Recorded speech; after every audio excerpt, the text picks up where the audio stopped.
The other thing that I want to get into with this, there was a trade that PFF proposed that I feel is an interesting trade to bring to the table.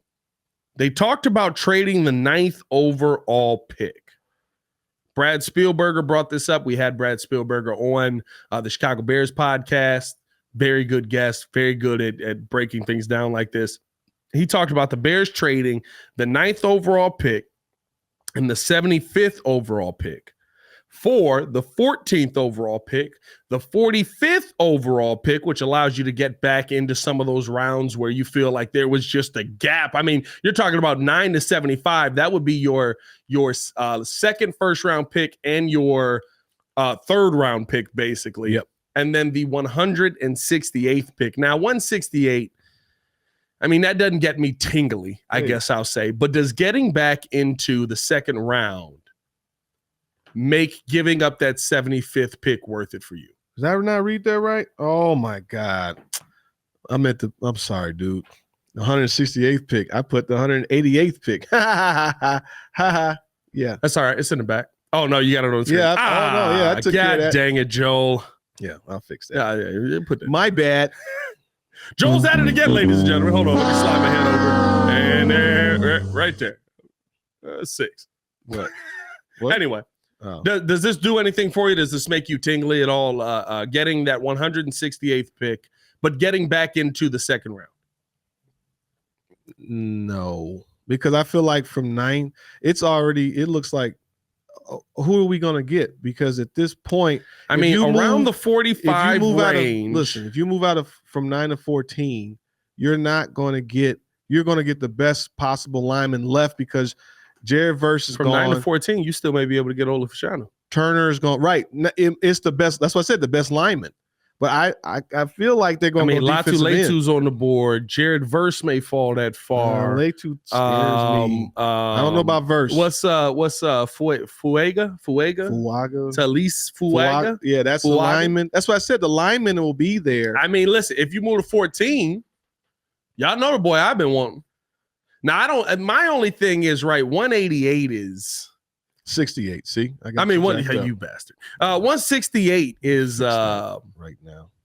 That's a long way. Yeah, I mean, like I feel like you're really dropping down on that one if you go 168. Yeah, that's like, what are you really getting there? So really, all you're doing is trading back in for that second rounder. Is that worth it for you? And at 45. I mean, the players you're getting at 45, I'd be fine with it, right? You get Caleb Williams, you get Jackson Powers Johnson. But now you're giving up your third round pick there. That's where I was kind of saying you can go Cedric Van Pran. You can go Brendan Rice, maybe, if you want to go wide receiver out there. I don't think you can trade 45. Picks. You're not getting Keon Coleman. You're not getting Ladd McConkey. I don't think you're getting a wide receiver. And I think the wide receiver conversation is so interesting this year. And I had this conversation with Yurko over on the Chicago Bears podcast today. Are the Bears backed up against the wall a little bit with the Keenan Allen trade? Because you traded a 4th for Keenan Allen. You have to re-sign Keenan Allen. If you don't have another wide receiver in the pipeline, Keenan Allen can ask for whatever he wants or he's walking. Mm-hmm. Does that put your back against the wall a little bit? And so I think when I start to look at it in that perspective, I would like for whatever the next pick is to be wide receiver. I mean, at 45, you're probably thinking somebody like Xavier Worthy out of Texas, which he's little, but that speed. Yeah, that doesn't always translate. Listen, but that speed. Yeah, I mean, like, Xavier Worthy has some decent hands, too. There you go. 168th pick. There you go. I appreciate you, Joe. Appreciate you updating that for us. Get back in this conversation. Right. But I'm here. I'm back. See? I mean, Xavier Worthy's the young man that ended up breaking the record. That's cool. I mean, but he's John also Ross. got hands. He also has hands, but he is 5'11". Oh, 5'11"? He's 5'11". He is. Oh, no, you can work with that.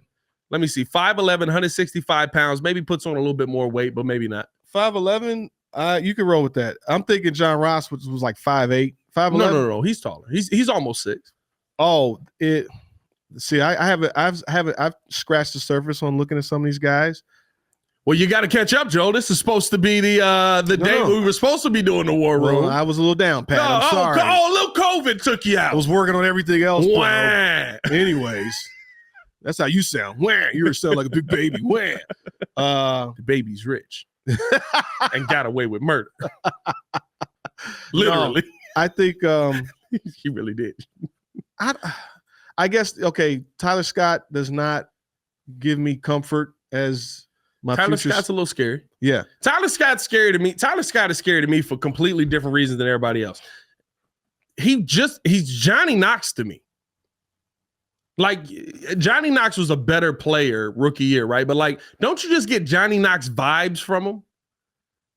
Now, I guess realistically speaking, Johnny was skinny though. What? Johnny Knox, and he's the same weight as Johnny Knox. He said 165. He got to gain like 20 pounds. Oh, you talking about No, I'm talking about Tyler Scott.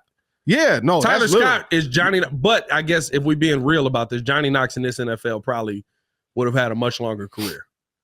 He was in a very. He different got folded game. like a legit lawn chair backwards. Yeah, he was in a very different game. So I think that's my only concern, right? Is you're back up against the wall a little bit with Keenan Allen on the other side, where you kind of feel like, okay, do we have to take a wide receiver here? I think you kind of do, because you go offensive line first round, I would assume, with 14, or I guess you go defensive line with Jared Verse. You go 9, but you get into the second round, but you're getting into the second round at 45. Mm-hmm. I wouldn't be mad at Xavier Worthy, but I wouldn't be thrilled either. I'd be whelmed. I wouldn't be overwhelmed. I wouldn't be underwhelmed. I'd be whelmed. It doesn't, as long, look, I think when we look back at this roster, where we're at, if they are let me break this down for you. Xavier Worthy, 1,000-yard receiver, 75 receptions, 5 touchdowns, 13.5 yards per catch. It's not bad. No. And you know the speed that he brings. And with the new kickoff rules, if you put him back there, he's probably the most dangerous man on the field. Yeah. But I'm tired of drafting kickoff guys to be our wide receivers. What's up, Lord Crimson? Lord Crimson, what's going on, baby? I just feel like at this point, once we draft, if they feel good about this offensive line, I don't necessarily feel that strong about the defensive line yet, because you have to get that pass pressure. You have to get some type of presence from those 4 defensive ends, 4 D linemen. Yeah. So if you get the guy at 9, after that, it doesn't matter. Like, if you get a defensive end and you're okay rolling into the year with Braxton, with Nate Davis, with Tevin, and we got the center somehow figured out. If you take Cedric Van Pran in the 3rd round, because that's your center of the future, I'm happy with that, because I know that's been addressed. And you're allowing him to develop through, because you got Coleman Shelton ahead of him. You've got, and he'll be starting by the end of the year. You've got Ryan Bates ahead of him. Maybe not. They really like Ryan Bates. They really like, dog. They've been after Ryan Bates. I'm hoping Ryan Bates ain't the Instagram chick, right? Like, I'm hoping Ryan Bates ain't the, like, yo, man, she's so bad. I seen the pictures, bro. But she said, nah, you know what I mean? She's not with it. Yeah, I mean, and it's like, she got a boyfriend. I'm not on that with her. And then they break up with the boyfriend, and you finally get her, and you like, I see why this nigga left her. I see why, yeah. I mean, I'm hoping that's not Ryan Bates. Or it just wasn't a good fit. And you're in the right situation. They had healthy offensive, but he was their backup offensive line, backup guard. They had a really good offensive line already, and they were all healthy. But that's what I'm saying. It could be an actual benefit, like it actually worked. Like, oh, I always wanted this, and I finally got it, and it is what it's supposed to be. Yeah. So it could be that situation too. Sometimes you have to take a chance, man. But okay, if they don't need to draft a center, then because they've addressed it, because they picked up 2 centers in free agency, that means now it's all about adding to depth on the squad. I said, like, I did a mock draft, right? That linebacker from North Carolina, what's my man? Thanks a lot, Lord Crimson. Yeah, I'm feeling a lot better, man. Appreciate you. What's his name? He's the Luke Kuechly comparison. Now, again, Luke Kuechly was a 1st round pick, and this guy's more of a 3rd round. But this Joker's racking up 100 plus tackles from North Carolina. I think it was North Carolina State or something. White Cat, man, fast. Talk about Peyton Willis, the linebacker? Is it Peyton Willis? I got it somewhere. I'll find it. I mean, he had 138 tackles last year. That's why I said 130. Yeah, that you ain't talk about Peyton Willis. Okay, yes. I think he has 5 or 6 sacks last year. Yes. 5 or 6 sacks, like 138 tackles, few picks. But he's a linebacker. Mm-hmm. He's not a linebacker like how you think what's his name was a linebacker, though. He's an actual linebacker. Yeah. Joel is stuck on this. Dallas Turner is a linebacker, and I'm like, he's a defensive end. He's a linebacker. He's undersized. He's a defensive end. He's the same size as Micah Parsons. We've done this. No, you're right. He's 6'3", 200 and you like Jared Verse, who's 6'4" and probably 6 pounds more than he is. Well, they had him. He was something else I saw said 260. I think the combine numbers came in. He's a lot smaller, so they're actually closer in size. Have they had their pro day yet? I don't know. I don't know if they had their pro day yet. But no, I don't know, man. Like that's one of those where I'm not out on the trade. I don't know. But I think that it is you're giving up. Wait. You're giving up to get that to get 5 spots, and you're giving up, I think, positions that you know are great. You're giving up players you know you have more confidence in being great. You have a greater chance of getting a starter with that 75th pick. Well, I think the problem is at 14, do you feel like Jackson Powers Johnson is an overreach or not? He's a starter. He's a starter to me. Well, yeah, I mean. So if you feel like drafting a center 14 is an overreach, then you're out. Because I think that's the only player I'm moving back to 14 for, unless Jared Verse falls. Well, maybe he gets caught smoking a weed bong in a gas mask. Well, we talked about that a lot. Like if we take Jackson Powers, a lot sooner, like 16. So this would be a relief if they want him. Lord Crimson said, "Is it Parsons a linebacker? Parsons, we don't know what Parsons is." That's what I'm saying. Parsons has been a corner. That's Dallas Turner. He's been on the edge. Yeah, he can move been on around. Linebacker. And I'm fine if they. So my thing is, if we get Dallas Turner, you're moving him more as a linebacker. We got 10 in the chat, by the way. 10 in the chat. Thank you, YouTube. I would put, to me, my thing is now the what would make me a little bit excited and the intrigue with Dallas Turner, if he's a Micah Parsons-esque type of player in this defense, he is the Derek Brooks. Tenna. I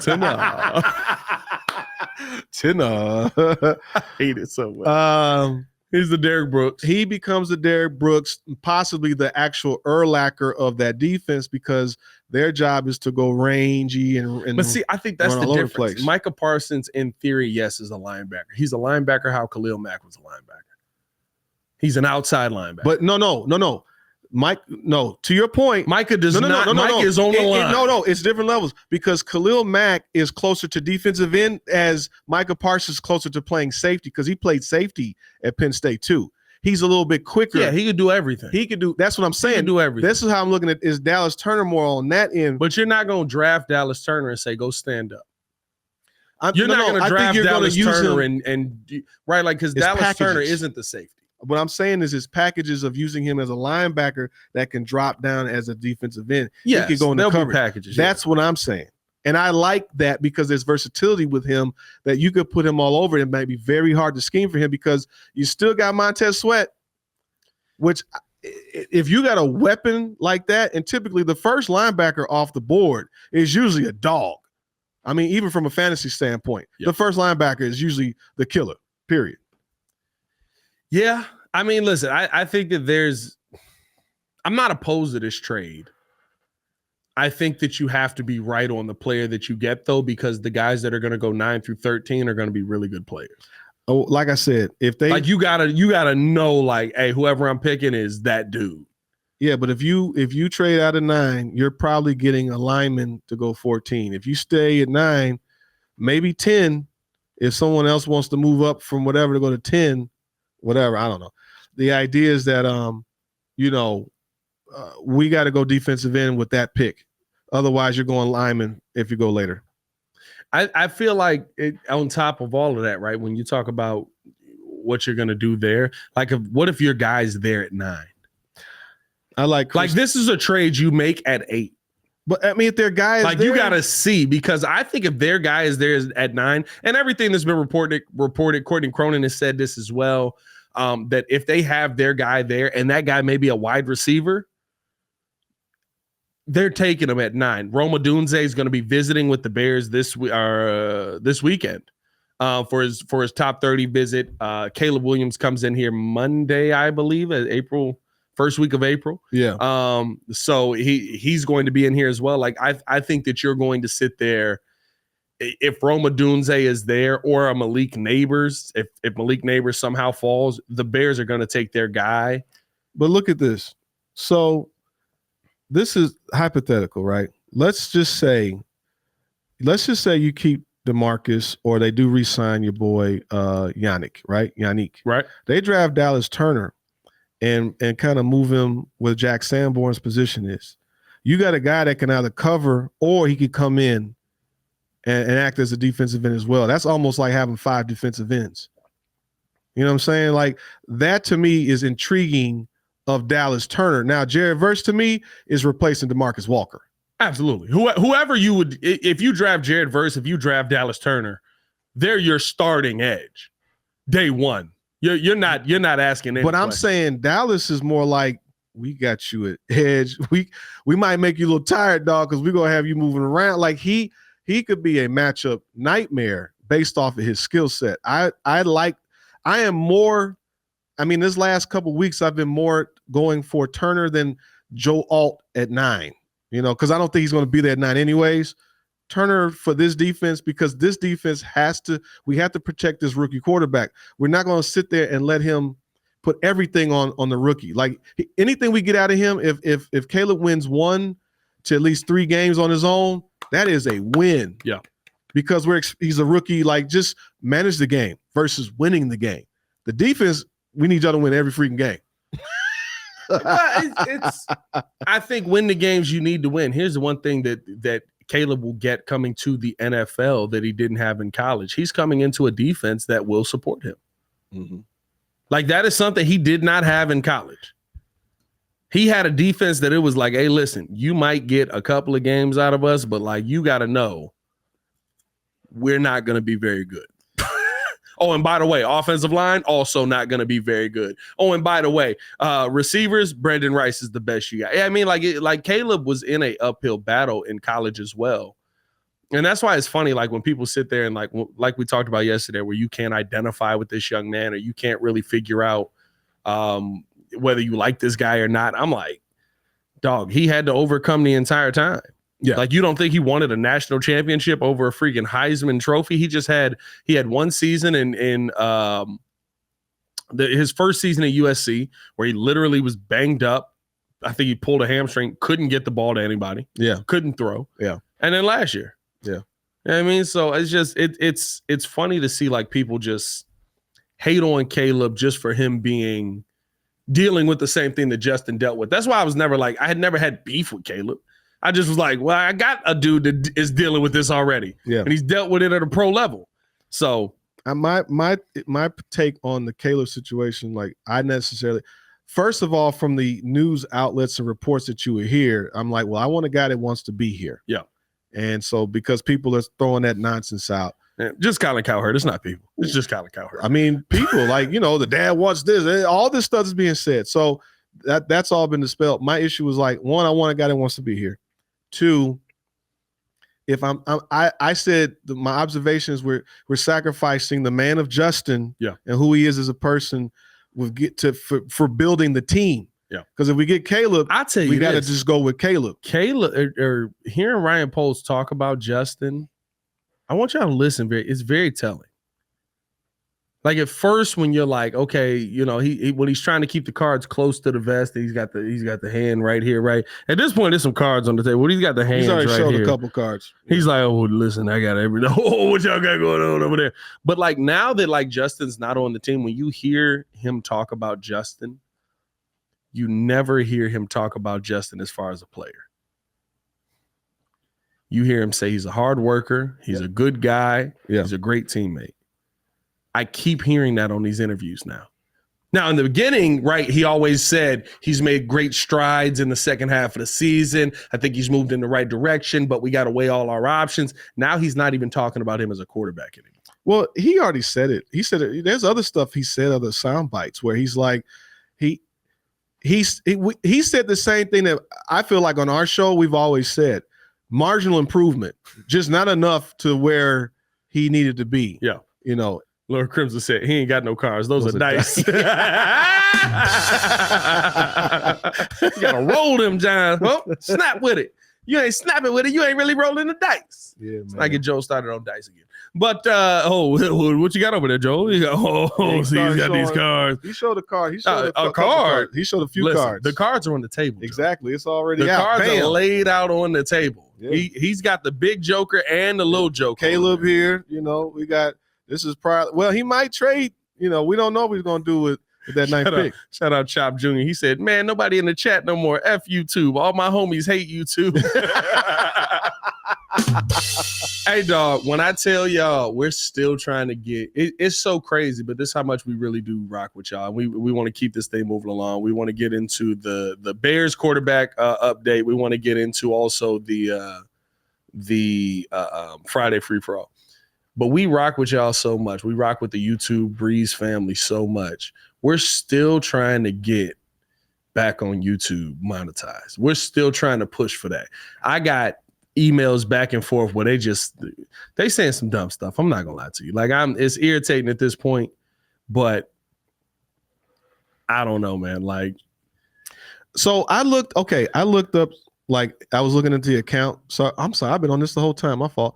You bastard. I looked into the account of what the verbiage was saying, and there was something about sharing another's content, whether with or without knowing. Yeah. And I wonder if it was like when we dog. I also got to shout out all the people who have been hitting us up, trying to get us answers. Adam Mason hit us up. Swifty hit us up. My boy Javier hit us up. Like, so many people have hit us up about trying to get a resolution to this whole thing. And Adam was like, well, I shared the video to my channel. Do you think that could be it? I have no idea. Yeah. I have no idea. But when I told YouTube that, they was basically like, it is what it is. I think Lord if we tried to make a second channel, call it the Daily Breeze. The problem with that is all the history, all the subs. No, we could build another channel, but the problem with that is getting to the point where you're monetized again is going to take more time, and YouTube is